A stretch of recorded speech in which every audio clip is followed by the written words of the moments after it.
The idea that you can somehow boil a mind, a spirit down to brain activity is just deeply repugnant to many people.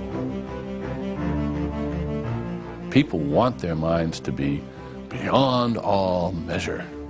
The idea that their minds are boringly finite is not attractive. And so people want to believe that there's more and more and more and more in their mind than any science can ever tell them. One of the problems with explaining consciousness is that people think they're conscious of a lot more than they actually are conscious of. So one of the first things you have to do before doing a good theory of consciousness is you have to beat consciousness back down to size. You have to get a proper account of what the phenomenon is. For instance, in vision, we tend to have the idea that we take in this whole wonderful world outside and have this inner replica of the whole world there somehow in our conscious mind. And that's just not true. So it seems that way, but it's just not true. We take in a lot less and we hold in our heads a lot less than we think. And I propose some experiments in Consciousness Explained that would dramatically reveal this. Change blindness is one of my favorite demonstrations to convince people that they don't know what they think they know about their own consciousness. If you show a person a picture and then distract them for just a brief fraction of a second, then show them a variation on that picture. You move something, you change the color of something. Very, very often, people will not be able to see that change at all. And one can show these pictures to people, A, B, A, B, A, B, with a little blank in between, and people just won't see the change.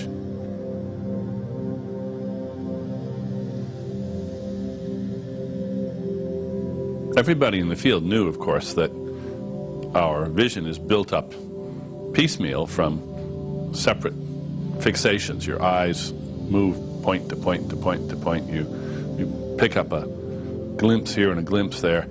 And they had the idea that these glimpses were used to sort of tile a plane, as if to fill in this region and then fill in that region and then fill in this other region, and that this built up in your head a glorious big picture with all those details captured by all those individual glimpses.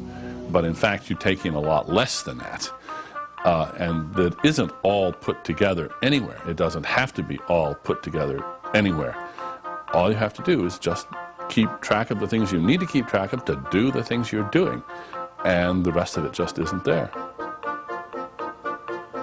Well, I think what upsets people even more than the discovery that they don't know everything about their own minds, their own conscious minds, is the very idea that their mind might be a mechanism, that there isn't something magical about the mind, that it's just neurons doing their ultimately electromechanical things. One of my favorite artifacts is the British Seagull outboard motor, which is dead simple, and their motto is, "What isn't there can't break."